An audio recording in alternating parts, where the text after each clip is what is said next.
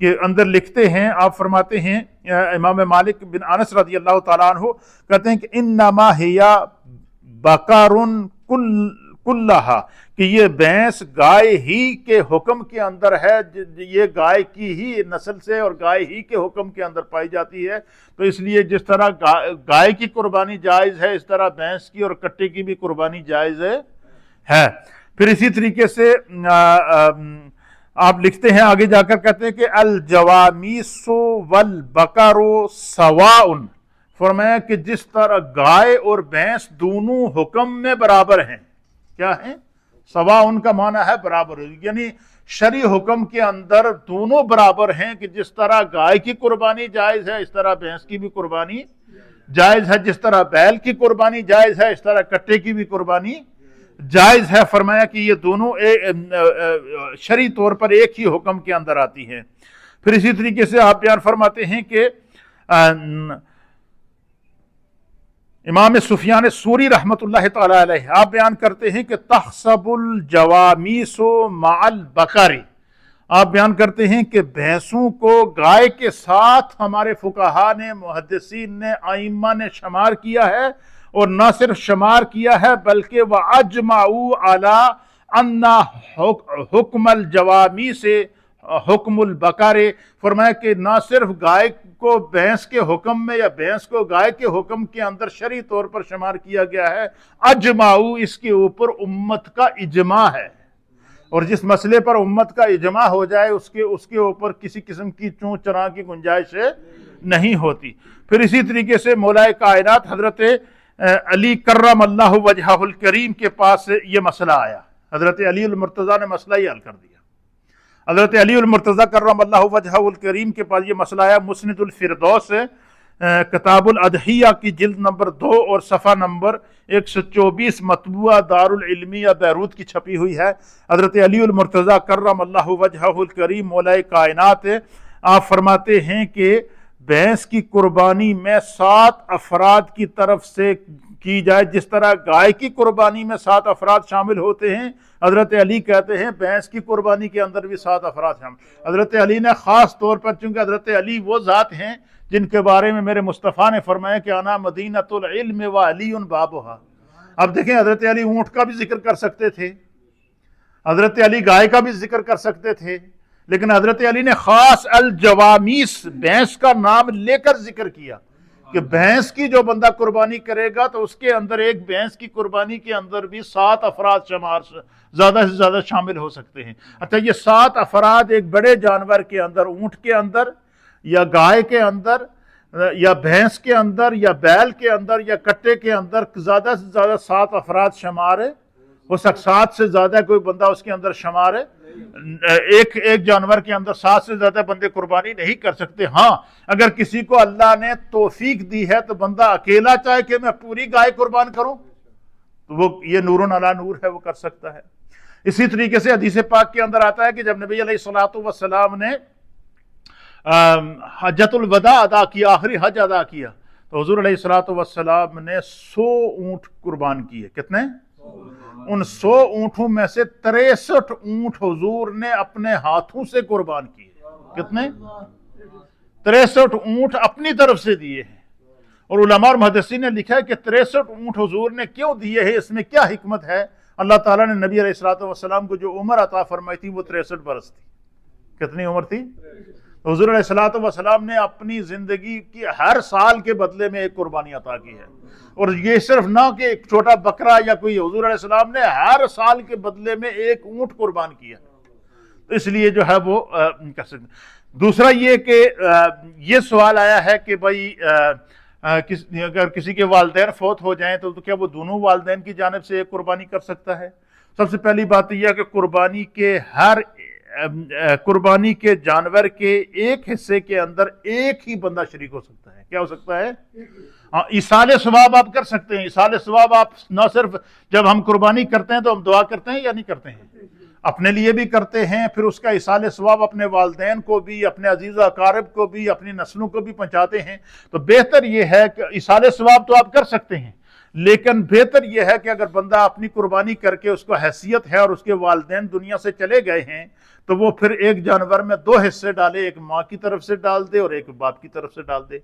ایک حصے کے اندر 2 افراد کا شریک ہونا یہ صحیح نہیں، ہاں اصالِ ثواب کرنے میں کوئی حرج نہیں ہے، لیکن ایک حصے میں ایک ہی بندہ شریک ہو سکتا ہے، اس لیے یہ چیز ایک ذہن کے اندر رہنی چاہیے۔ پھر اسی طریقے سے بعض یہ بھی غلط فہمی ہے کہ گھر کے